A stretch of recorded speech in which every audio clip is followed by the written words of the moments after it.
Welcome back to the show. Here are the current odds to win the first overall pick in this year's draft. Of course, the #1 prospect, Connor Bedard. It was Bedard Mania at the World Juniors this year. He's lighting it up. So here, it's the Blue Jackets with 25.5% chance of landing that first overall pick. You see the Sharks, the Ducks, the Hawks, the Habs, and the Flyers all on the list, but no one has a better chance of getting that first overall pick than the Blue Jackets.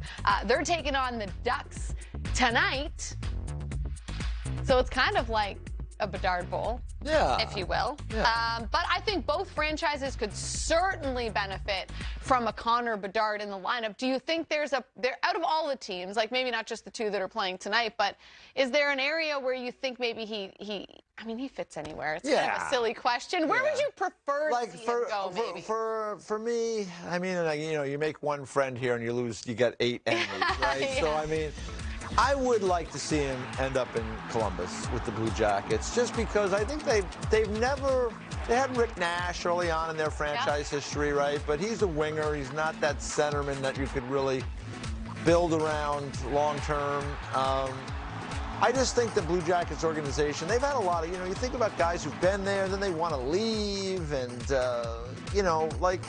I just think Connor Bedard, and you look at there, I mean, it's going to take time. Of course. But, imagine him with Johnny Gaudreau, those two guys playing together. That's a lot of hockey sense right on the line right there, Bruce. Yeah, it would, and, I would love it too.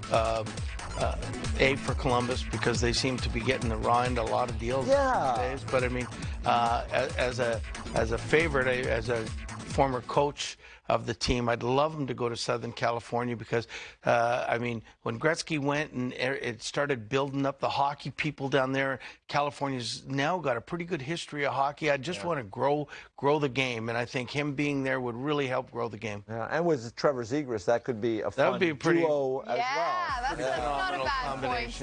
And Mason McTavish, I think, is still going to really be a good player as he continues on in his career. Jamie Drysdale, unfortunately, has had injury issues, but he is a very highly thought of young player as well on the blue line. So, yeah, I mean, I think you could make a case in all those different cities. Obviously, they're all rebuilding. They all have their different challenges. Yeah. Whoever gets him is going to be thrilled, and he can be a big factor for them. But, you said it. Columbus just seems like it just seems like they deserve it. They've gone through a lot of stuff. Yeah.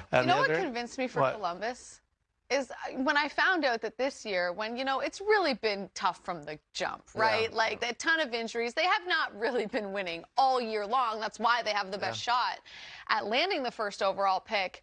They still sell out some of their games. Yeah. They are so passionate there, and, you don't realize that if you haven't been to a game, or maybe you don't follow the team, or maybe you've never talked to anyone that's played there or lived there, and really, they really do love hockey. Yeah. And I just want them to be rewarded for that.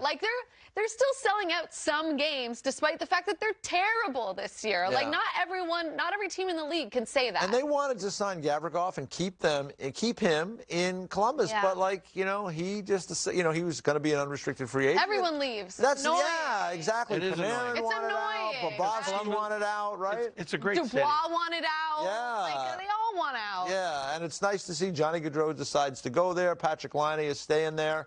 They've had some injury issues too. Zach Werenski, they drafted and developed, and he signed a long-term deal to stay there. He's a guy that got hurt, so you lose your #1 defenseman. Right? Not much you can do. It's like losing your #1 goalie. Yeah, that's happened to you too. I've seen that happen. Yeah, yes. right. And they've had some goaltending challenges there as well, with guys who've had injury issues. Korpisalo, injury issues there. He's played better. Same situation. They decide they have to move him out. And Lincoln has struggled. You look at those teams. Montreal's already had their #1 choice. Okay, so let's scrap them. Yeah. The Flyers cannot possibly fall that low to get the #1 unless they get it. I mean, and there's only a certain amount of spots you can move up. Yeah, too, so that's another challenge. I agree. But, I mean, Chicago would be another place that, even though they've been great, there's such a great hockey market, and there's so many people from Chicago that love the game. I mean, you think Patrick Kane leaves, Connor Bedard shows up. I mean, it would be a nice story, I think.